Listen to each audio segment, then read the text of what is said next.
साल के सबसे पवित्र पावन दिन की आपको शुभकामनाएं। जन्माष्टमी आपके जीवन में खुशियों के भंडार लाए, यही प्रार्थना करते हैं। आप सभी भक्तों को जय श्री कृष्णा, हर हर महादेव। कैसे हैं आप सभी? वीडियो में जानेंगे सरल खीरा और दूध वाला उपाय आपको कैसे करना है, साथ ही अन्य उपाय और विशेष जानकारी भी इस वीडियो में है। ध्यान से सुनिएगा और अंत तक बने रहिएगा। जैसे कि कृष्ण जन्माष्टमी 26 अगस्त 2024 को है। सोमवार होने के कारण, अष्टमी तिथि होने के कारण यह दुर्लभ और सबसे श्रेष्ठ सोमवार अष्टमी भी हो जाती है। आप जानते होंगे इस दिन खीरे का बहुत अधिक महत्व है। कहा जाता है भगवान श्री कृष्ण को खीरे से जन्म करवाने से बहुत अधिक सुख प्राप्त होते हैं। ऐसे में प्रश्न आते हैं, दीदी खीरे का जन्म करवाने के बाद क्या करना चाहिए? तो ध्यान से सुनिएगा। इसके बाद दूध और खीरे और माखन मिश्री का अन्य उपाय भी जानेंगे, जो कि आपके जीवन में आने वाली विपत्ति को दूर करेगा, संकट दुख दरिद्रता का नाश करने में सहायक होता है। जैसा कि आप जानते होंगे इस दिन भगवान श्री कृष्ण को मध्य रात्रि में आवश्यक रूप से मैंने शुभ मुहूर्त दिया हुआ है। अगर आपके यहाँ मूर्ति प्रतिमा नहीं भी है तो भी कोई दिक्कत की बात नहीं है। आप भगवान श्री कृष्ण को मौसमी फल में खीरा जरूर से चढ़ाएं। यह उनका पसंदीदा जो है, बहुत श्रेष्ठ स्वरूप में इसे पाने से वह प्रसन्न होते हैं। इसमें तुलसी दल जरूर से रखिएगा। साथ ही जो व्यक्ति खीरे से जन्म करवाते हैं वह सुंदर अवस्था में नाल भी काटी जाती है। जैसे विशेष तौर पर जो खीरे का, जहाँ से खीरा उत्पन्न होता है, वह भगवान श्री कृष्ण की नाल के स्वरूप में जाना जाता है। और महिला पुरुष जो मध्य रात्रि में भगवान श्री कृष्ण का जन्म करवाते हैं, खीरे को जो है चाकू से नहीं काटा जाता, किसी भी जो है चम्मच से या विशेष तौर पर सिक्के इत्यादि से इस जो है विशेष चीज़ को काटा जाता है खीरे को। उसमें भगवान श्री कृष्ण की प्रतिमा रखी जाती है। फिर जन्म हो गया है ऐसा आभास करते हुए इससे जन्म कराया जाता है। अब इस खीरे का हमें प्रसाद स्वरूप ग्रहण करने से कहा जाता है सभी तरह के रोग कष्ट संकट पीड़ाओं से मुक्ति मिलती है। जिस महिला के संतान उत्पत्ति की दिक्कत होती है, कहा जाता है इस खीरे का अगर मेरी संतान हो, मुझे पुत्र प्राप्ति हो, ऐसी प्रार्थना करते हुए ग्रहण कर ले तो उसे संतान संबंधी भी सभी दुख तकलीफ दूर हो जाती है। कहा जाता है सभी भक्तजनों को इस खीरे के प्रसाद को ग्रहण करना चाहिए। साथ ही मेरे भगवान श्री कृष्ण को माखन मिश्री बहुत अधिक प्रिय है, उसमें सबसे अधिक दूध से बनी हुई खीर, इसका भी आपको भोग लगाकर आवश्यक रूप से ग्रहण करने का प्रयत्न करना चाहिए। ऐसा करने से कहा जाता है रोग कर्ज दुख दरिद्रता संबंधी सभी परेशानी दूर होती है। 56 भोग आप नहीं लगा सकते, सिर्फ खीरे का भोग, मिश्री का और दूध बताशे का भोग, माखन मिश्री का भोग, खीर पंजरी का भोग, बस यह आप चीज़ें भी भगवान श्री कृष्ण को तुलसी पत्र रखकर समर्पित कर देते हैं। बाद में प्रसाद स्वरूप से ग्रहण कर लेते हैं तो जीवन में आने वाली सभी विपत्ति अपने आप ही कट जाती है और परिवार में एक अलग ही तरह की बरकत होना आरंभ हो जाती है। जीवन में हार रहे हैं आप, जो है जन्म इत्यादि नहीं कराते हैं, तो भी मूर्ति प्रतिमा को या किसी भगवान श्री कृष्ण के जन्म उत्सव के स्थान पर जहाँ पर उनका मंदिर है, वहाँ इन चीज़ों का भोग अपने हाथों से बनाकर जरूर से लगवाइएगा। सभी तरह की परेशानी दूर हो जाएंगी। तो यह तो आपको पहला कार्य करना है। प्रश्न जैसा मैंने शुरू में बताया, खीरे का हमें क्या करना चाहिए? तो खीरे को आप प्रसाद स्वरूप ग्रहण कर सकते हैं, कोई दिक्कत की बात नहीं है।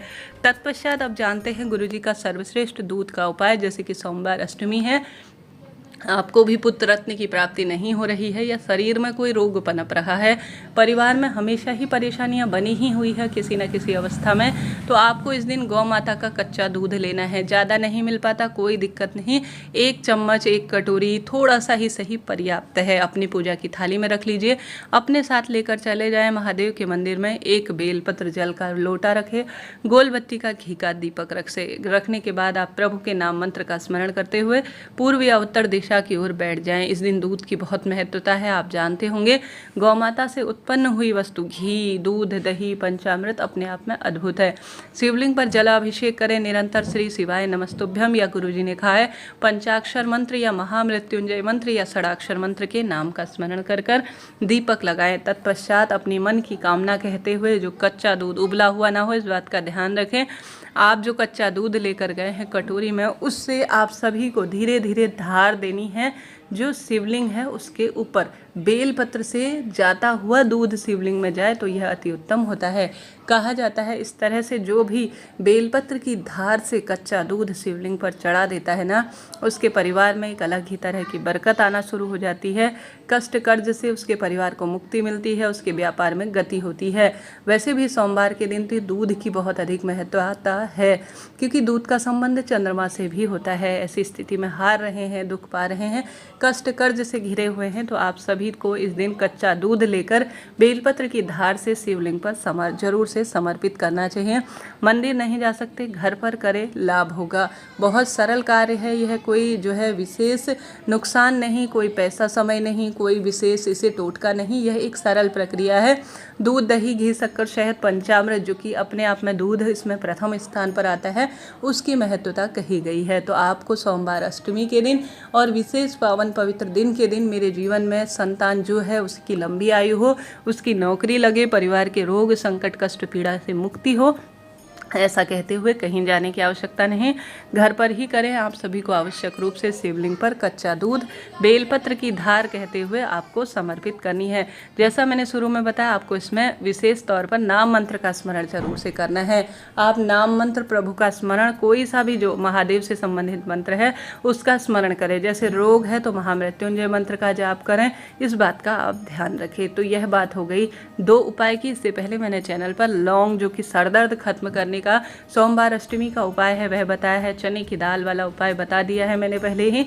फूल और दूध वाला भी उपाय मैंने बता दिया है। उनमें से कोई सरल उपाय करने का आप प्रयत्न करें। यकीन मानिए, साल की विशेष सबसे श्रेष्ठ तिथि है। इस दिन को जिसने छोड़ दिया, बहुत अधिक उसने शुभ मौका छोड़ दिया, यह मान लीजिए। तो इस तरह से आपको यह 2 उपाय करने हैं। इसके बाद बढ़ते हैं तीसरे उपाय की तरफ, जो कि सरल है, बहुत श्रेष्ठ है और आपके जीवन में अद्भुत इससे सुख स्वतः ही प्रदान और किसी न किसी स्वरूप में आप प्राप्त कर रहे हैं, तो निदान होगा। इस दिन आप अपने हाथों से तुलसी की माला, अगर आपसे बन सके ना, अपने हाथों से तुलसी की माला बनाकर श्रीहरि विष्णु के मंदिर में, अगर या अपने घर के मंदिर में आप लड्डू गोपाल के समक्ष अपने मन की कामना कहते हुए समर्पित कर देते हैं, तो भी भगवान श्री कृष्ण आपके जीवन में एक अद्भुत तरह का सुख प्रदान करेंगे। परिवार में आने वाले रोग, विपदा, कष्ट, संकट, पीड़ा का स्वतः ही निदान हो जाएगा। हार रहे हैं, दुख पा रहे हैं, तो जो आप तुलसी की माला है उसे जरूर से विशेष तौर पर श्रीहरि विष्णु के गले में धारण कराएं, और बेलपत्र की माला आप महादेव को धारण कराएं। ऐसा करने से भी पारिवारिक दुख तकलीफ से मुक्ति होती है और बरकत आना आरंभ हो जाती है। हार रहे हैं, जीवन में दुख पा रहे हैं, कष्ट, संकट, पीड़ा से जूझ रहे हैं, तो यह उपाय एक तरह से चमत्कार होगा, करके देखिएगा। जीवन में हर स्वरूप में आपकी जो परेशानी है उनका निदान होना ही है।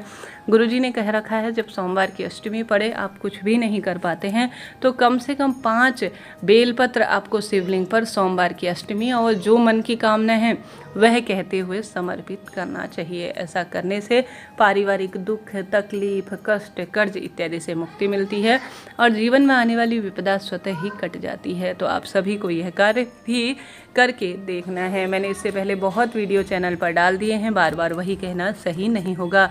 इस तरह से आपको सुंदर भाव से इस दिन की दिनचर्या रखनी है। महादेव की पूजा में जितना समय हो उतना अपने आप को व्यतीत करना है। प्रभु की सेवा, श्रीहरि विष्णु की सेवा। इस दिन 12 जो एकादशी, 24 एकादशी साल भर में आती है, बढ़कर अगर अधिक मास होता है तो 26 हो जाती हैं। शास्त्रों में कहा गया है, अगर जो भी इस जो विशेष जो जन्माष्टमी है, अगर उसका व्रत कर लेता है तो सब प्राप्तों से हो जाता है। श्री शिवाय नमस्तुभ्यम। जय श्री कृष्ण।